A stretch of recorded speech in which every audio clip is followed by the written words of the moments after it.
titres et ce sera l'affaire de Mor Talla Gaye. Bonjour Mor. Bonjour Fatih. Alors, c'est la revue des titres aujourd'hui. Oui, c'est la revue des titres et les journaux rivalisent ce matin d'ingéniosité pour revenir sur les rapports un peu de l'inspection générale d'État. Nous allons commencer par l'Observateur qui assimile un peu ce rapport-là à une épidémie de malgouvernance qui, infecterait le maquis. Le journal nous dit que Macky Sall est le virus des décrets controversés. Mary Teuw Niane qui touche le fond, Jacques Habib Sy et ses 65 milliards d'ententes directes. Le journal parle également de cette plainte pour coups et blessures volontaires entendue au commissariat de Dieuppeul, la chanteuse Abiba, confiée au procureur de la République. L'affaire de trafic présumé de visa Schengen revient également. L'Obs nous apprend qu'il y aurait un nouveau rebondissement dans l'affaire Didiak Diouf. L'AS également parle de l'IGE, remise des rapports sur l'état des gouvernances. L'IGE expose les manquements de l'administration. Le journal revient également sur ce drame à Touba, un charretier qui poignarde mortellement son ami pour 300 francs CFA. Situation épidémiologique du coronavirus, le Sénégal atteint la barre des 150 décès. Et puis ce portrait également du président des cadres du PASTEF, Bassirou Faye, la voix des damnés de la terre. Bon, Libération fait focus, il nous invite un peu à la table, disons, je ne sais pas si la table est bien garnie ou pas, mais c'est rempli de milliards. En tout cas, Libération l'assimile à un banquet des magouilleurs. Un exemple, l'ARTP offre en toute illégalité 8 milliards de francs CFA à Expresso.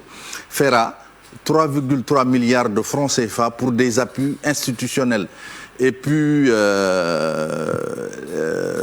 78 employés fantômes au ministère de la Culture, 47 millions pour des études fictives au ministère de l'Enseignement supérieur, des millions puisés du fonds d'aide aux artistes pour arroser un organe de presse. Donc, il y a à boire et à manger. Le Quotidien également qui parle de cette publication de rapport de 4 années. L'IGE, un calembour, l'IGE sort de sa quarantaine. C'est le calembour utilisé un peu par le Quotidien pour parler un peu de cette publication de rapport de 4 années. Le journal revient également sur la lutte contre le coronavirus, le port du masque prorogé de 3 mois. Et à Témis, au palais de justice de Dakar, Témis perd sa balance. Bon, You bouscule Gaston pour l'organisation de combat avec l'affiche disons, Guigui. Source A qui revient particulièrement sur ce coup de frein dans les indemnisations des impactés du terre. L'APIX désavoué. Et puis, selon un rapport de Kébémer à Matam en passant par Tambacounda et Kédougou, il y aura la famine. Parti à Tivaouane présenter ses condoléances hier au Khalif général Serigne Mbaye Sy Mansour. Les héros de Macky, selon le journal, ont bourdonné. Et puis enquête qui nous parle également de la bamboula sur les deniers publics en traitant des rapports IGE 2016, 2017, 2018 et 2019. Et la gestion Covid, malade du cœur, mot de la santé. Le journal donne la parole au professeur Abdoul Kane qui, sans concession, parle de tous ces sujets-là. Propagation et gestion Covid-19, la demande de Serigne Babacar Sy Mansour à Macky. Et puis, impact Covid dans les 14 régions du Sénégal, menace sur la sécurité alimentaire. Tribune passe l'IGE sous silence en mettant à sa manchette « Attention, mouton corona ». Le journal nous dit qu'il y aurait une flambée des cas communautaires à quelques jours de la Tabaski. Et puis l'IGE sort les gros cafards. Ensuite, cette plainte du de Maître Abdoulaye Wade qui traîne Abdou Karim Sall en justice. D'accord. Vox Pop également nous plonge sur la scandaleuse noce sur les véhicules de l'État.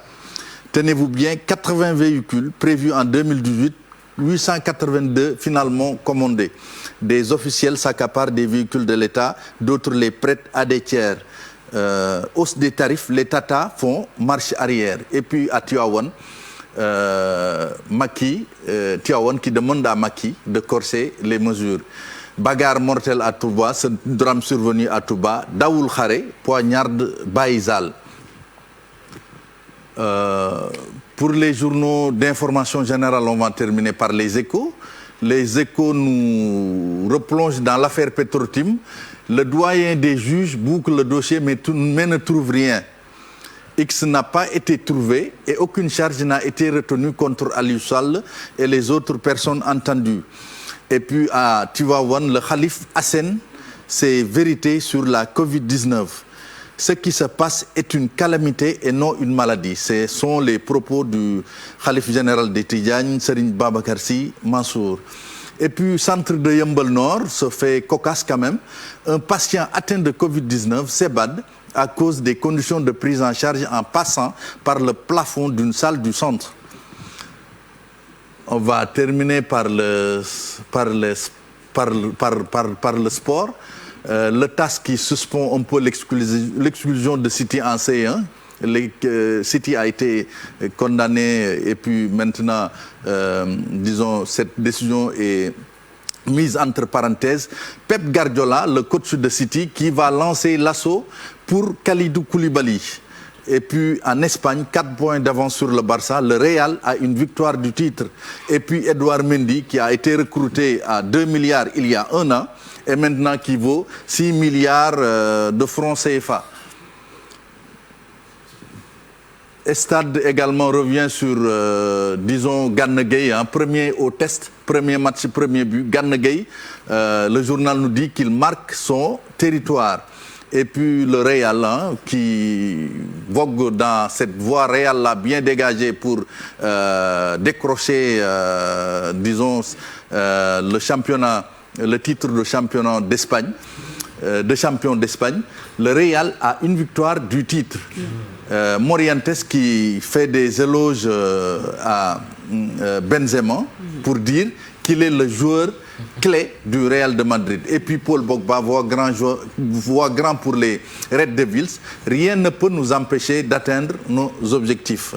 Voilà, c'est ce qu'on pouvait dire. Mais on peut revenir, je pense, sur l'Observateur pour signaler également ce fait qui va peut-être faire rire dans les foyers. À Dakar, ça se passe à Dakar. Oui. Fatoumata Ba, qui recrute des agresseurs pour voler l'iPhone 11 de son ami.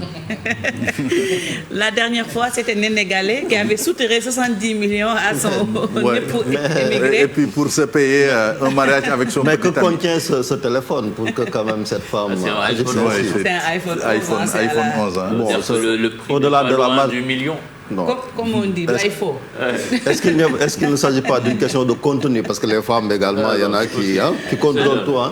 Mais moi, une question quand même sur les rapports de l'IGE. Vous l'avez dit, tous les journaux quand même en ont parlé. On peut même reprendre la une du quotidien qui parle de l'IGE qui sort de sa quarantaine. On le sait, on attendait ces rapports depuis des années. Il cumule 4 pour quand même les remettre au président de la République. Dans ce contexte-là, quelle lecture en faire? Quelle lecture en faire sinon que ce sera un rapport de trop qui sera rangé dans les tiroirs malheureusement. Parce que depuis ces rapports-là datent de 2016, 2017, 2018, 2019. C'est des rapports cumulés. Je pense, l'idée c'était vraiment de mettre des sanctions, de donner l'exemple, de condamner quand il faut condamner et puis sanctionner, disons. Parce qu'il faut qu'il y ait une culture de la sanction dans ce pays. Je pense que ça nous aiderait à éviter ces quelques dérapages qui sont quand même très préjudiciables pour notre économie. Tout à fait. Ouais. Merci beaucoup, Mortala. Une revue des titres bien détaillée. Vous avez pris votre café? Pas encore. Non, pas encore. C'est le moment. C'est le travail de Apulaye. Apulaye va régler les cas. Merci.